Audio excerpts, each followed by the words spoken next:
প্রায় দেড় সপ্তাহ লন্ডনে সফর শেষে আগামীকাল বৃহস্পতিবার দেশে ফিরছেন বিএনপির মহাসচিব মির্জা ফখরুল ইসলাম আলমগীর। আজ বুধবার যুক্তরাজ্যের সময় সন্ধ্যা ৬টায় বাংলাদেশ বিমানের একটি ফ্লাইটে লন্ডনের হিথ্রো বিমানবন্দর থেকে তিনি দেশের উদ্দেশ্যে রওনা দেবেন। আগামীকাল সকাল 10টায় তিনি হযরত শাহজালাল আন্তর্জাতিক বিমানবন্দরে পৌঁছবেন বলে জানা গেছে। ১ ডিসেম্বর বিএনপির ভারপ্রাপ্ত চেয়ারম্যান তারেক রহমানের সঙ্গে সাক্ষাৎ ও স্ত্রী রাহাত আরা বেগমের চিকিৎসার জন্য লন্ডন সফরে আসেন মির্জা ফখরুল। যাওয়ার আগে ঢাকায় মির্জা ফখরুল সাংবাদিকদের বলেছিলেন, আমার নেতা বিএনপির ভারপ্রাপ্ত চেয়ারম্যান তারেক রহমানের সঙ্গে দেখা করতে আমি লন্ডনে যাচ্ছি।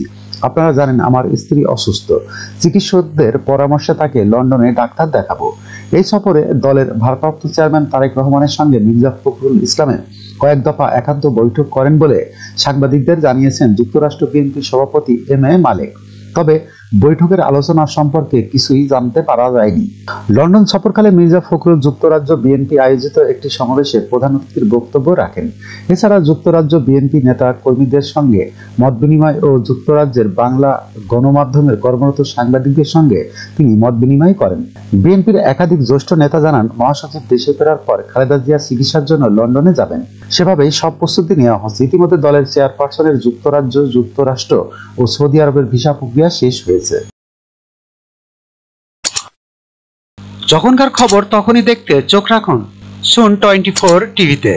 চ্যানেলটি সাবস্ক্রাইব করুন।